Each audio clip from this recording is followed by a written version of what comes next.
So we've stayed up late to watch one of not very many trains passing through the tiny station here in Holešov.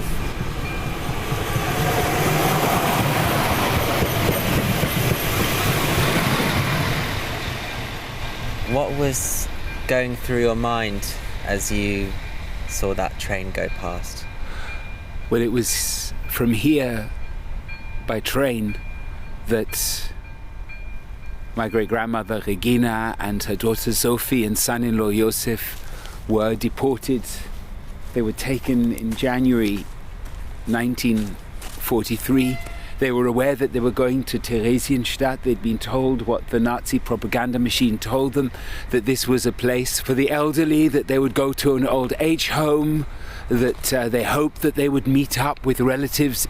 But who knows what they really knew and what they really thought and what they were really aware of at that time. I find this place haunting. The single track then goes out into the fields, through the flatlands before the mountains.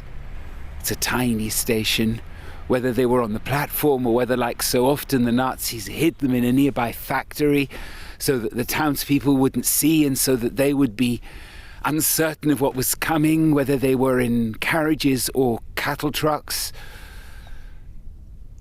The place is, in its kind of midnight emptiness, is deeply resonant and deeply haunting, and sometimes I wonder, can one hear their voices despite the time? What were they saying to each other? What did they think? What was in their minds?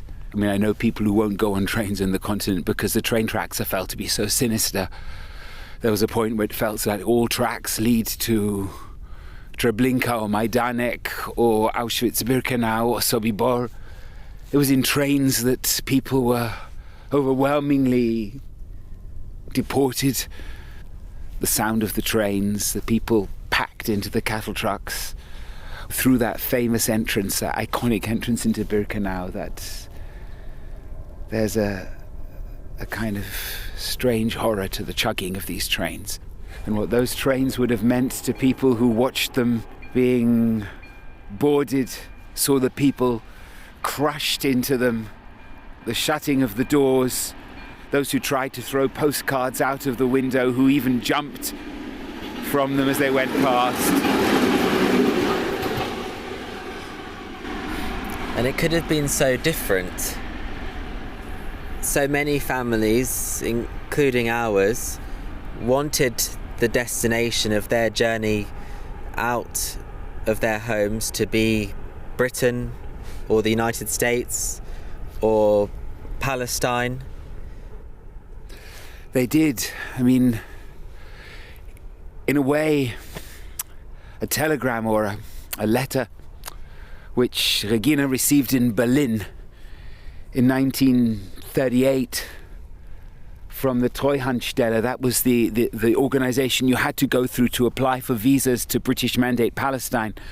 They sent her a telegram saying, owing to the limited number of places made available by the Mandate authorities, it will not for the foreseeable future be possible for you to receive a visa to enter Palestine. That was in fact the first letter I found when I opened that suitcase, which she will have packed with her daughter in Berlin prior to coming to this place, Holešov, and had sent on. It made it to Palestine. She never did. That was the first letter I found, that telegram, and I looked at it, and when that came, well, she then made decisions which in hindsight one might say were mistakes, but hindsight is just cruel.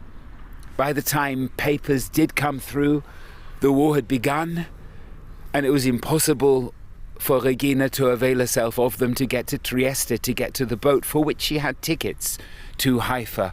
She was stuck here until she was deported from this station or from right next to it in January 43. And you can hear the full story of the journey taken by Rabbi Jonathan Wittenberg and his nephew Daniel by listening to Radio 4's Sunday Worship, which will be available on BBC Sounds from Sunday afternoon.